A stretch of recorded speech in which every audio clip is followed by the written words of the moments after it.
Well, Ann Coulter, of course, the best-selling author. If you haven't read her book, In Trump We Trust, get it. Read it. Big New York Times bestseller, and her column comes out tomorrow. If you go to AnnCoulter.com and sign up, you'll be the first to get it, AnnCoulter.com. Ann Coulter, how you doing? Fine, thanks. How are you, Mark Simone? Very good. Now, there's one column I read. It said this drip, drip, drip is going to destroy the Democrats. It's been months of these Russia stories that go nowhere. It's like a steady drip, but it's killing them in the minds of most people. I think that's right, though we also have this week an object lesson in how not to respond to media inquiries. I think if Don Jr. had just come out and explained the whole thing with no omissions the first time, but I mean, it's just a classic thing where do you say, no, I never met the girl, or it was consensual? No, you want to start with, no, I never met the girl, or rather, with it was consensual. If you say you didn't meet the girl, well, then if it turns out you met her, and it wasn't that anything that Don Jr. said in his descriptions of this meeting with the Ruski were untrue, but there were sort of glaring omissions. To begin by saying we talked about Russian adoptions. Well, yeah, okay, that's true, but but she was also pitched to you as someone working for the Kremlin. Now that, it seems to me, was, and I think to everyone, even Trump haters, was obviously just the boastfulness of this. Well, I know the guy. You know the word I'm reaching for and trying to come up with a euphemism for it. Apparently reputable. No. Well, I know the publicist. Guy. He's reputable, but I heard him described yesterday on CNN as a circus animal. Well, I would recommend at this point, since this is radio, listeners, just Google him. Just take a quick little picture of him and see if you would think, yeah, if he recommends someone for a meeting, it must be completely above board, and he's telling me to do. No, obviously he was boasting to get this meeting so that the woman could talk about adoptions. She says, I've nothing to do with Russia. All accounts are she had no dirt on Hillary. Oh, and as for the hysteria over, yes, but you agreed to a meeting with someone who claimed to have dirt on Hillary. Oh, my gosh, Mark Simone, if they're going to criminalize candidates listening to someone who claims to have dirt on a political opponent, well, actually, it might be a good thing. All of Washington would be in prison. Yeah. If you read the New York Times and Washington Post, every story it says we got anonymous sources. They're meeting with people to get dirt on Trump. Right, and I mean, as I pointed out before, the one provable evidence after 1 year of investigation of Russia trying to interfere with our election is the Russian dossier on Trump, which was first paid for by never Trumpers, and then by people associated. I forget exactly who it was, so I don't want to misstate this, but people associated with the Democrats and the Hillary Clinton campaign. That dossier was circling around every place. John McCain had a copy of it. Journalists had a copy of it.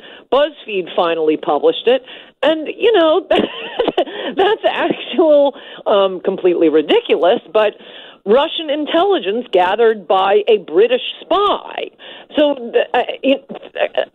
that's the only evidence we have of Russian attempts to interfere in the election. But next time, do not have the press drag information out of you.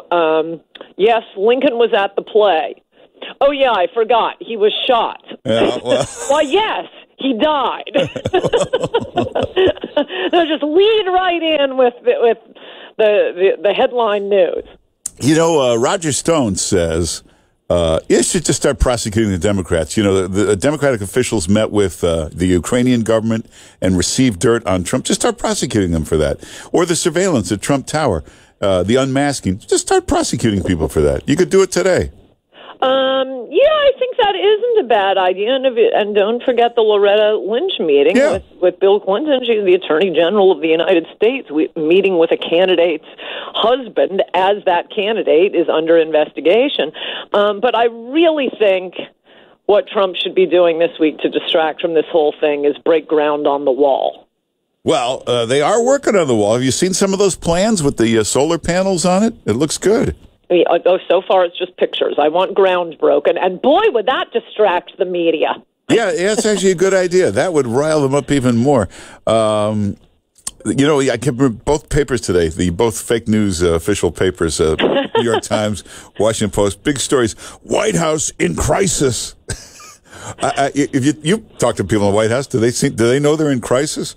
No, they don't. In fact, I tried to engage someone in the White House yesterday on a discussion of this.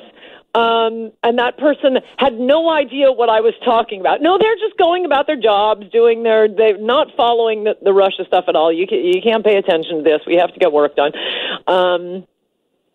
Yeah, but they're sitting at the desk reading this article. Crisis. Huh. They're looking around. Where's the crisis here?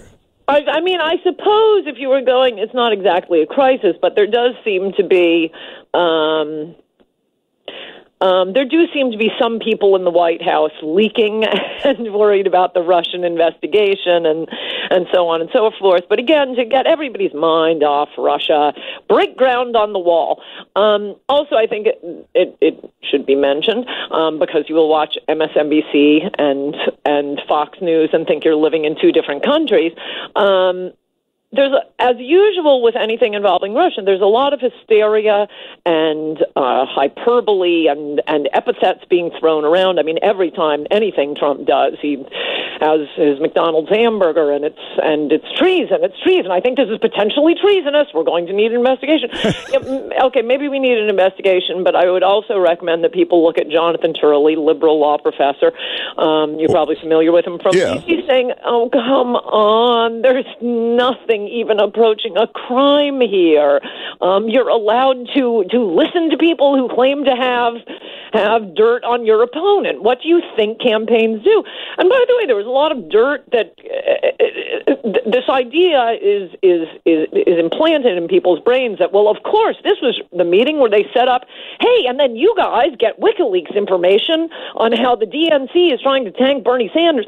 But what kind of dirt would Don Jr. have been looking for? Well, if this were someone from Russia, the dirt would have been details on how massive amounts of money were given to the Clinton Foundation in return for, 80% of America's uranium producing capacity from the Secretary of State, Hillary Clinton. I mean, there was plenty of reason to think the Russians were buying Hillary Clinton. So, yeah, there were plenty of reasons to take a meeting if this had been a representative of Russia.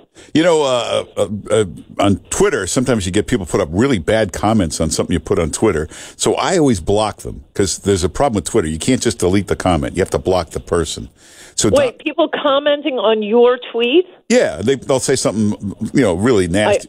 So I always never read those. Oh, yeah, but I always block them. And apparently Donald Trump does too. So a couple of the blocked people are now suing the president, saying he's taken away their right to free speech.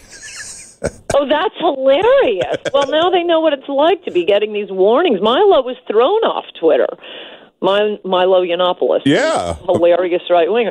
No, I've noticed a lot of people getting blocked and given warnings, put in purgatory by Twitter. But to have an individual block you, I mean, that's like the New York Times is censoring me by not publishing my letter. But they'll sue him over anything. Also, did you see the breaking news last night? Joe Scarborough announced he's not a Republican anymore. Well, I'd say is the Pope a Catholic, but I think the answer is no. Yeah, well, and did you notice that you didn't watch that interview on Colbert, did you? No. Scarborough, well, even if you don't agree with him, he was quite articulate. I mean, the words were flowing out, and he was making points and going on. And every 5 minutes, they realize Mika hasn't spoken. So they both look at her, and she'd try to say something, and she'd just basically repeat something he said. She's really not that bright, is she?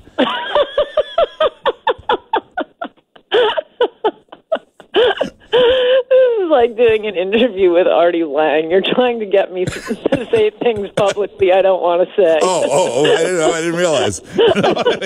Sorry. You make me forget. We're on radio right now, Mark. Oh, okay. We were talking about this earlier. That's the only reason I brought it up. So, what do you think will happen with this Russia story? That It'll just like all the others die out in a week, and then that's it? Well, I mean, I don't think I'm the Democrats' go-to source on advice about how to run their party. But I think the Russia thing has kind of run its course. Look, they have Mueller. I'm against special counsels generally because I think they're just roving commissions of perjury traps. Look at Patrick Fitzgerald. The day he started, he knew no crime has been committed. Oh, I know. I'll just put everybody under oath and then destroy Scooter Libby's life because he disagrees with Time Magazine's what's his name? Something Cooper on a particular conversation. So, that's bad. But okay, you have it. You have some of the best prosecutors and most liberal prosecutors in the world working for Mueller.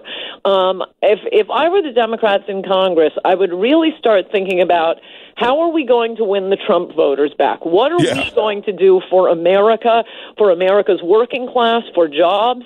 I would prefer that Trump give them no opportunity by pausing immigration and building the wall and ending these trade deals and not flying around to the rest of the world, concentrating on America.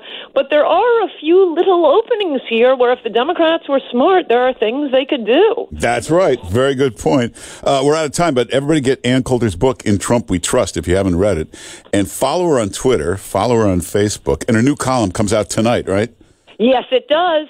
And it's a blockbuster. Go to AnnCoulter.com. Actually, if you sign up there, you'll be the first to get the column. AnnCoulter.com. And Ann Coulter, thanks for being with us. Good to talk to you, Mark Simone. Bye-bye. Take care.